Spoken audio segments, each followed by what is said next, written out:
எல்லாருக்கும் தெரிய வேண்டிய ஒரு உண்மை. அதாவது நம்ம நினைக்கிறோம், நான் இல்லாவிட்டால் எதுவும் சரியாக நடக்காது. அந்த மாபெரும் பொய். நான் இல்லாவிட்டால் எல்லாம் சரியாக நடக்கும் அப்படி எண்ணணும். மற்றவர்கள் செய்யும் தவறுகளை சுட்டிக்காட்டினால் அவர்கள் திருந்தி விடுவார்கள் என்பது மாபெரும் தவறு. எதுவுமே அவர்களாக உணர்ந்தால்தான் திருந்துவார்கள். சில சமயத்தில் ஆட்டோக்காரர்கள், காய்கறிக்காரர்கள் நம்மை பெரிதாக ஏமாற்றி விடுவார்கள் என்பது அபத்தம். அதிகம் போனால் 10 ரூபாய், 20 ரூபாய், 50 ரூபாய் ஏமாற்ற முடியும். கேள்வி கேட்க முடியாத பல இடங்களில் நாம் அதிகமாக ஏமாறுகிறோம். அங்கு கவனமாக இருந்தால் நமக்கு எத்தனையோ நன்மைகள் வரும். வயதானவர்கள் ஒரே விஷயத்தை திருப்பி திருப்பி சொல்லும்போது தான் இப்போது பொறுமையாக கேட்டுக்கொள்கிறேன். பாவம், அவர்கள் நினைவு நிதியில் மீண்டும் மீண்டும் நீந்துகிறார்கள். அது அவர்களுடைய மனதும் அவர்களுடைய வயதும். மன்னிப்பு என்பது மற்றவர்களுக்குத்தான் செய்யும் உதவி என்பது பொய். மற்றவர்களை மன்னிப்பது நமக்கு நாமே கொள்ளும் ஒரு உதவி, ஒரு சிந்தனை. மகிழ்ச்சி என்பது மற்றவர்கள் நமக்கு கொடுப்பது என்பது அது ஒரு பொய். மகிழ்ச்சி என்பது நான் மகிழ்ச்சியாக இருக்க வேண்டும் என்று முடிவு செய்துவிட்டால் என்னை யாரும் வருத்தப்பட வைக்க முடியாது. இதெல்லாம் தெரிந்தால்தான் இதுவரை நான் பெற்றோரே, மனைவியே, குழந்தைகளே, பேர குழந்தைகளே, நண்பர்களே நேசிப்பதிலேயே நேரம் செலவிட்ட நான் எப்போதெல்லாம் என்னையும் கொஞ்சம் நேசித்துக் கொள்கிறேன் என்று நாம் நினைக்க ஆரம்பிக்க வேண்டும். அதுதான் செல்ஃப் ரெஸ்பெக்டு, அதுதான் செல்ஃப் ரியலைசேஷன். அதுதான் நமக்கு கொடுக்குற பிரபஞ்ச சக்தி. பிரபஞ்சத்தில் எல்லாமே இருக்குது. அந்த பிரபஞ்சம்ங்கிறது நம்மளுடைய யூனிவர்ஸ். அந்த யூனிவர்ஸில் இருக்கிற பஞ்சபூதங்கள் நம்ம உடம்புல இருக்குது. நம்மளுடைய அந்த பூமி, நீர், அக்னி, காற்று, நம்மளுடைய வாயு மண்டலங்கள், நம்மளுடைய சுற்றி இருக்கிற நம்மளுக்குள்ள ஒரு தெய்வீக சக்தி. இதெல்லாம் நமக்கு புரிய வேணும்னா அந்த செல்ஃப் அவேர்னஸ் நம்ம எடுக்க வேணும். அது இந்த செல்ஃப் ரெஸ்பெக்டுங்கிறது ஒரு விதமாக அது ஒரு நமக்குள்ளே இருக்கிற ஒரு தெய்வீக சக்தியாக இருக்கிற நம்மளுடைய ஆத்மாவுக்கு கொடுக்குற நம்ம ஒரு ரெஸ்பெக்டு. இதில் சொல்கிற மாதிரி வார்த்தைகளாலேயோ நினைவாலேயோ நம்ம பேசும்போது யாரையும் திருப்திப்படுத்த முடியாது. அந்த திருப்திங்கிறது நம்ம நினைக்கிறோம், நம்ம பேசிவிட்டு அவள் திருப்தி அடைவா, அவள் நம்மளை நல்லது நினைப்பா, அவளுக்கும் நமக்கும் ரிலேஷன்ஷிப் நிறைய போகும். பலவிதமான நம்ம பொய்யான எண்ணங்கள். அதெல்லாம் நம்மளை எப்போதுமே யாருக்குமே தீங்கு நினைக்காத இருந்தாலே அது ஒரு பெரிய ஒரு நம்மளுடைய லைஃப் ஜேர்னியில் பலவிதமான ரிலேஷன்ஷிப் வரும், பலவிதமான அறிமுகங்கள் வரும், பலவிதமான கஷ்ட நஷ்டங்கள் வரும், தியாகங்கள் வரும். பலவித தியாகம் நம்ம குடும்பத்துக்காக பண்ண வேணும்.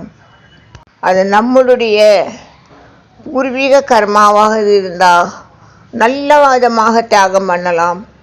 இல்லை பூர்வீகத்தில் கர்மாவை நம்ம மெல்ட் பண்ணணும்னா அதுக்கும் கடவுளுடைய அனுகிரகம் வேணும். ஸோ இதெல்லாம் நம்ம புரிஞ்சுக்கிறது ரொம்ப கஷ்டம். நமக்கு ஒத்திரையும் ஒன்றும் டீச் பண்ண முடியாது. பலவிதமான புஸ்தகங்கள், பலவிதமான சத்சங்கள், பலவிதமான சனாதன தர்மங்கள் அதெல்லாம் எடுக்கும்போது அந்த சமயத்தில் நம்ம படித்து அதை கடைப்பிடிக்கிறது இல்லை. அதை கடைப்பிடிக்கிறோம். அதில் ஒரே ஒரு சிந்தனை நம்ம எடுத்தால் கூட போகிறோம்.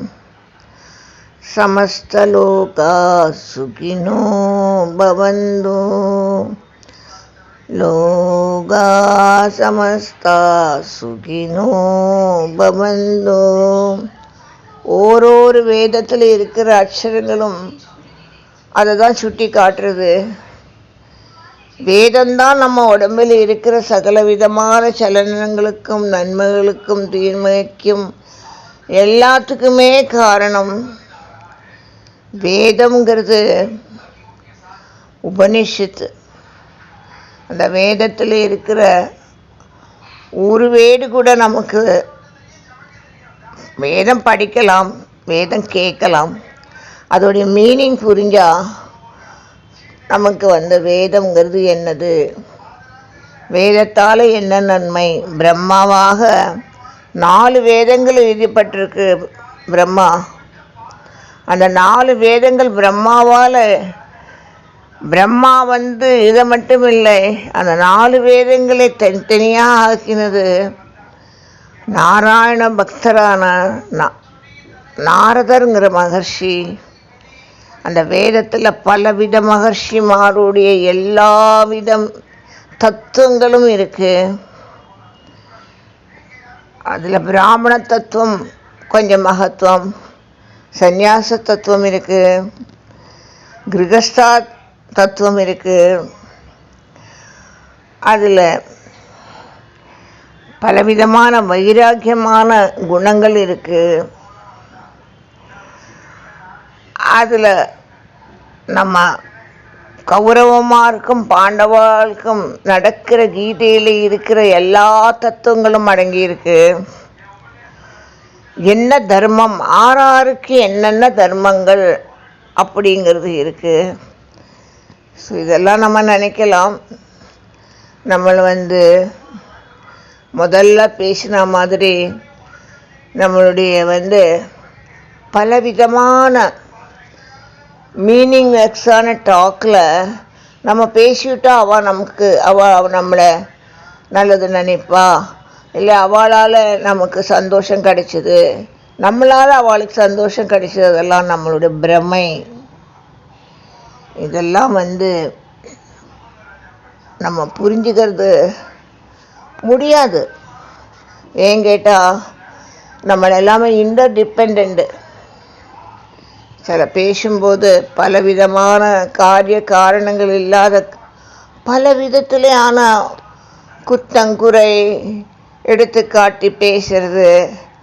அப்புறம் அவளுடைய என்ன குரோத்து, அவள் என்னத்தில் தாழ்ந்தா, அவள் எப்போ சரியாவா, எப்போ சரியாக மாட்டா, அவளுடைய மொத்தத்தினுடைய சிந்தனை நமக்கு செதறுது.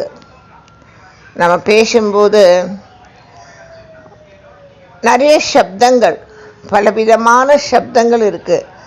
அந்த பேச்சில் ஒரு மணிக்கு ஒரு சிநேகிதி கூட பேசும்போது ஒரு நல்ல காரியம் கூட நம்ம பேச மாட்டோம், லோக விஷயமே நம்ம பேசுவோம்.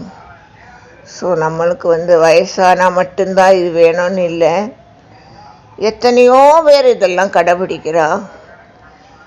பகவானை கூப்பிடுறதுக்கு பல வழி இருக்குது. நம்மளை புரிஞ்சிருந்தாலே நம்ம பகவானுக்கு திருப்தி ஆகிடும். நம்மளோட கடமை என்னது, நம்மளேன் இந்த கஷ்டமும் நஷ்டமும் பலவிதமான வியாதிகளும் எல்லாத்துக்கும் என்ன காரணங்கள், பலவிதமான சாஸ்திர ரீதியான பல சப்ஜெக்ட் இருக்குது. அதெல்லாம் பேசலாம், அதெல்லாம் கேட்கலாம். பல விதத்தில் நமக்கு இன்றைக்கி அனுகூலமாக பல விதமான சனாதன தர்மங்களை புரிஞ்சுக்கிறதுக்கு வழி இருக்குது. கண்ணு தெரியாட்டாலும் காதால் கேட்டு அந்த வரிகளில் எல்லாம் மனசில் வைக்கலாம். இப்படியெல்லாம் நம்ம வயசு காலத்தில் இதுக்கு வயசெல்லாம் அவசியம் இல்லை. எத்தனையோ பேர் நாராயணம் சொல்லி கொடுக்குறா, எத்தனையோ பேர் பாகவதம் கற்றுக்கிறா சொல்லி கொடுக்குறா. அப்புறமாக அவள் நடந்துக்கிற விதம் அப்படியே அது நம்ம குத்தம் கண்டுபிடிக்க முடியாது. அந்த சொல்லி கொடுக்குற வேருக்கு கர்வம் கூடாது, கற்றுக்கிற வேருக்கு ஒரு நாளும் கர்வம் கூடாது. ஒரு பரோபகாரம் ஒரு நாளைக்கு ஒத்துருக்காது செய்யணுங்கிற எண்ணத்துக்காகத்தான் இதெல்லாம் கற்றுக்கிறது. எத்தனை பரோபகாரம் நம்மளால் செய்ய முடியும், எத்தனை நல்ல விதமாக அனுகிரகங்கள் கொடுக்கலாம். தெரியாத வேருக்கு எத்தனை பண்ணலாம், தெரிஞ்ச வேருக்கு நன்மையே செய்யலாம். லோகா சமஸ்தா சுகினோ பவந்தோ.